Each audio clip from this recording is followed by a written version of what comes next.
Өткөн жылы Кыргыз Республикасынын президентинин өлкөнүн экономикасын динамикалуу өнүктүрүү үчүн полиметаллдарды жана сейрек кездешүүчү жер элементтерин казып алуу боюнча улуттук долбоорду ишке ашыруу жөнүндө жарлыгы чыккан. Ага ылайык иш-чаралардын тартибин аныктаган Кыргыз өкмөтүнүн тескенеси да бар. Бүгүнкү күндө бул багытта КОНАС илимий инженердик борборунда аткарылып жаткан иштери тууралуу техника илимдеринин доктору, профессор, Кыргыз Республикасынын илимине эмгек сиңирген ишмер Арстанбек Асанов менен Тоо-Кен инженери Өмүрбек Касымбеков кенен баяндап беришет. Бизде Кыргызстан өзүбүз билгендей тоолуу аймак, кеңге аябай байлуу өлкө. Ошого байланыштуу биздин негизги өнөр жай багытынын бир салым кошкон тармагы Тоо-Кен тармагы болуп эсептелет. Эгерде проценттеп алсак, бир 15%ке чейин азыркы күнү өнөр жай тармагы Тоо-Кен кендеринен алган түшүмгө байланыштуу. Биз ушул боюнча бир концепция иштеп чыктык. Ошол концепция менен силерди тааныштырып койсом дейм.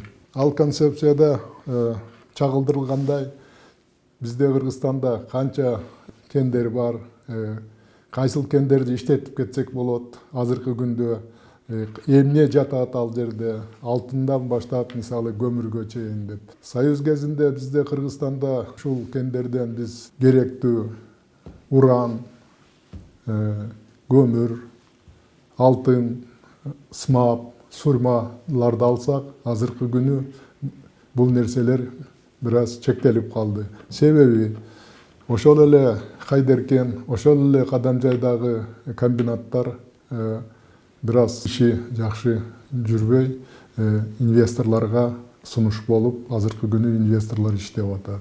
Андан бери келсек, мына Кара Балтадагы байытуу чоң комбинаты бар, уранды байытчу. Азыркы күнү Кыргызстанда уран боюнча бир дагы ишкана жок, ошон үчүн ал комбинат токтоп турат.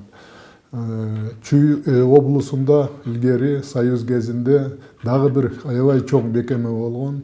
Бул Ак Түздөгү кенге байланыштуу. Ак Түздө Кучисай кени бар, ал жерде сейрек кезүүчү металлдардын кени бар.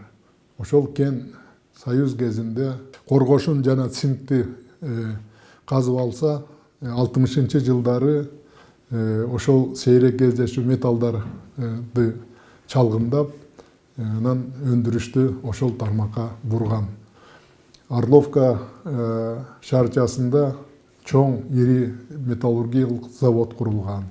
Ал завод өзүнө ошол карьерди, ошол байытуу комбинатты камтып, центрге, мындайча айтканда Союзга негизги керектүү лантаноид группасындагы металлдарды жана андан чыккан оксидтерди берип турган. Ал тема жалпы элдерге жабык болчу.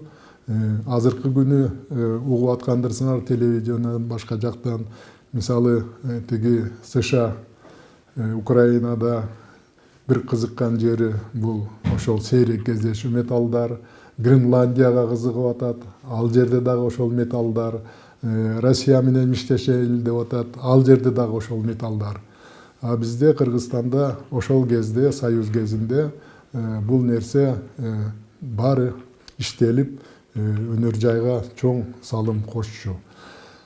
Азыркы күнү бул нерсе баары токтоп калды. Ошон үчүн биздин президенттин жарлыгы ошол өндүрүштү кайрадан жандандырыш керек деген темага байланыштуу. Ал жарлыктын негизинде министрлер кабинети план иштеп чыккан. Ал планда бир топ багыттар, мероприятие деп коет, ошолорду камтыйт. Алардын ичинде аткаруучу негизги органдар болуп, бул тиги Тоо-Кен министрлиги, анан бир топ Министерство экономики, финансы министри жана ишканалар бар. Ошол ишканалардын бири биздин илимий инженердик центр КОНАС болуп бекитилген. Биздин азыркы күнү кылып аткан ишибиз мына ошол кенге байланыштуу. Ошол Кучисайда казылып бүткөндөн кийин дагы эле бир топ көлөмдө кендер бар экен. Анын көлөмү 50.000 тоннага чейин аныкталды. Андан башка Кыргыз Республикасынын территориясында, аймактарда, мисалы Баткенде, Ошто, Нарын облусунда, Ысык көлдө, дагы Таласта ошол сыяктуу кендер бар экен.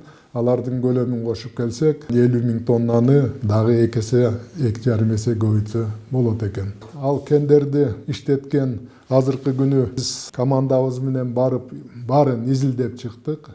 Карьердин акыбалын, байытуу комбинатты карадык, Ак Түздөгү жана Орловкадагы заводду карап чыктык.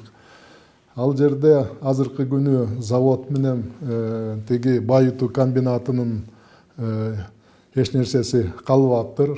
Ар кимге берилип жатып, 30 жылдын ичинде бул нерсе талкаланып бүтүптүр.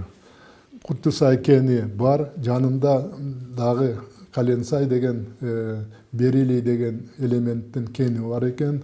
Анан Кутусайды дагы эле кеңейтип изилдесек, бул жерде бир топ өкмөткө, мамлекетке пайда келе турган мүмкүнчүлүктөр бар экен. Экинчиден, ал жерде тиги калдыктарды сактоочу 4 хвостохранилище деп коет, ошолор бар. Аларда дагы иштелбеген убактында коргошун менен цинкти алганда берки сейрек кездешүү металлдар калып кеткен экен. Алардын дагы көлөмдөрү бир топ экен. Биз ал кендерди дагы ала турган оюбуз бар. Мына ошого тиешелүү биз бул тармакты бир сыйра анализдеп чыктык. Дүйнө жүзүндө кайсыл өлкөлөр, кимдер канча казып атканын, кандай көлөмдө, кайсыл элементтер лантаноид группасынан эң азыркы күнү тансык, ошол элементтердин кайсынысы канча турарын аныктадык. Чынында бул нерсени эгерде тиги экономикалык тил менен айта турган болсок, бир топ каражат болот экен. Азыркы эле көлөмдөр баалап көрсөк, бир 2 миллиард доллардан ашык экономикага пайда келтирсе болот экен. Эгерде бул кенди жана заводдорду куруп, иштетип, иш жүзүнө ашырсак. Муну иш жүзүнө ашыртыш үчүн бир топ жаңы технологиялар керек, жабдыктар керек, жана керектүү адистер керек. Биз булардын баарын тегерегинде анализдеп, технико-экономикалык аныктаманы иштеп чыктык.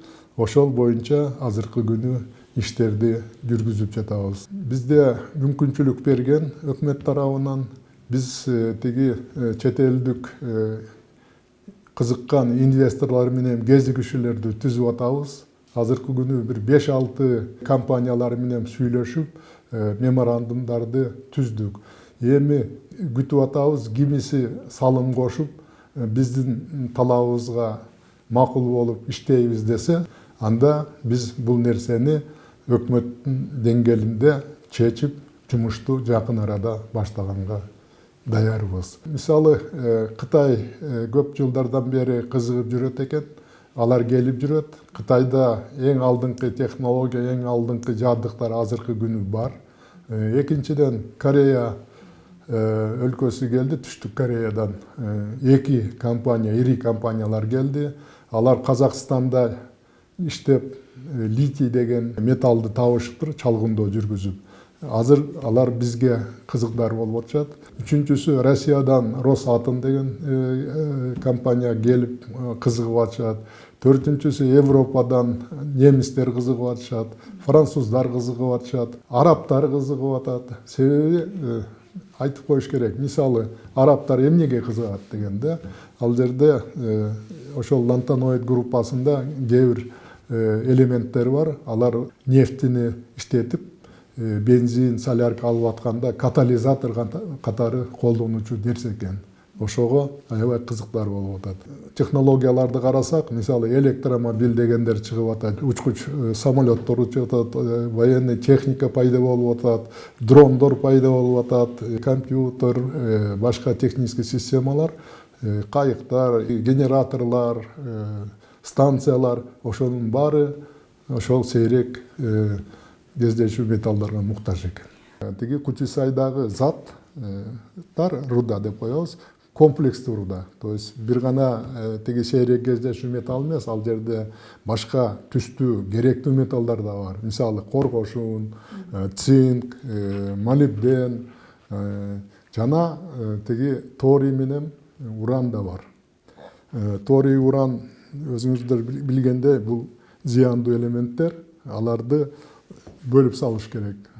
Тиги иштетип байытып атканда белгилүү ыкмаларды колдонуп нерселерди бөлсө болот экен. Мисалы азыркы күнү Кызыл Омпол кени боюнча көп сөздөр болду. Ал жерде титаномагнетитти азыр казып алып, байытып, иштетип көрөлү деп чоң жумуштар жүрүп атат. Кыргыз алтын акционерлик коом аркылуу. Бирок ал жерде дагы ошол уран, торий бар болчу, мурун закон кабыл алган ошого байланыштуу. Бирок анын эмеси, дозасы, проценттик содержаниясы бир топ эле аз. Экинчиден аны бөлүп салса болот экен, ажыратып. Ошого байланыштуу бул элементтердин, башка металлдардын өндүрүшкө, өнөр жайга же продукцияга зыяны жок. Кыскача бир-эки нерсеге токтолоюн десем, бул калдыктар жөнүндө.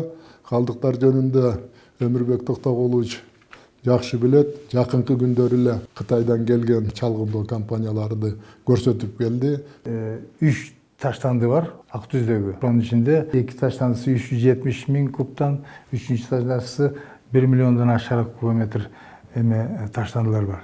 Эми бул таштандыларды Совет мезгилинде кенди иштетип аткан кезде коргошун менен керектүү цинк ошолорду алып эле калган таштандыларды топтоп койгон жанына эле. Анда сейрек жолуккан металлдар анчалык кызык эмес эле. Согуш мезгилинде бизге коргошун керек эле. Сейрек жолуккан металлдарды иштете баштаганда бизде Бордо деген Кашк айылында Орловканын үстүндө бир чоң таштанды пайда болду. Анын жалпы көлөмү 3 миллионго жакын. Тонна менен эсептегенде 6,5 миллион тонна таштандылар бар. Ошонун ичинде 5600 тонна жакын сейрек жолуккан металлдар топтолуп калган. Андан сырткары таштандылардын ичинде калай бар, жез бар, цинк бар, коргошун бар. Анан 1,5 тоннада алтын деп божомол эмеси бар. Андан башка күмүш. Жалпы түрдүү таштандын көлөмү 50ден ашык түрлөр бар. Кытай компания менен жолугуп жакында сүйлөштүк. Алар ошо жалаң ташталуулар боюнча адистер экен. Алар менен келишим түзүп койдук. Борду кенин иштетсе болот. Анан аябай керектүү металл да бул. Өзү машиналардын аккумуляторлору, тигиндей мындай коргошун негизи өнөр көп тармактарда пайдаланат. Ал ошого цинк бар, цинктен 130 000 бар. Анан жез бар, алтын, ошонун баарын туура пайдаланып этсек, ошону тазалап коелу деген оюбуз бар. Чынында бул экологиялык багытта болот да. Техникалык изилдөө аныктамасын тастыктаган кезге 3 вариантты карап туруп, биз өкмөткө далилдеп тастыктап бергенде биз 1 миллион тоннаны бир жылда кассак болот ген түрүндө. Анан ошону иштетип аткан кезде анан алар таштандылардын орду да керек болуп калат да. Ошолорду анан айланы чөйрөгө зыян келтирбеш үчүн ошол жердеги эл тургундар бар. Ошол жердеги ошо уулуу радиациялык элементтер бар, торий, уранды тазалап койсок, анан да таштандылардын баарын түрүнү менен тазаласак, анда тегеректен мындай экологиялык багытта иштер жакшы жүрмөктө. Долбоорлор сөзсүз эмеден өтөт, комиссиядан өтөт, угулуулар, адистер карайт, анан чечимге келип, анан жумуш башталат. Мындай эгерде зыяндуу нерсе болсо, биз иштегенге эч кандай укугубуз да жок, мүмкүнчүлүгүбүз да болбойт. Кучусай кени боюнча тиги сейрек кездешүү металлдар жөнүндө баяндап бердик. Кийин улай турган болсок, бул программаны биз башка кендер жөнүндө айтып беребиз. Мисалы, Баткендеги Делбек, Түтөк деген жерлер бар. Ал жерде эмне бар? Аны кантип алсак болот? Эмнеси менен ал баалуу, эмне себептен Зардалыга жол салынып атат, эмне себептен свет алып барылып атат, ГЭС курабыз деп атат. Ошодун биз кийинки көрсөтүүдө биз толук баяндап беребиз.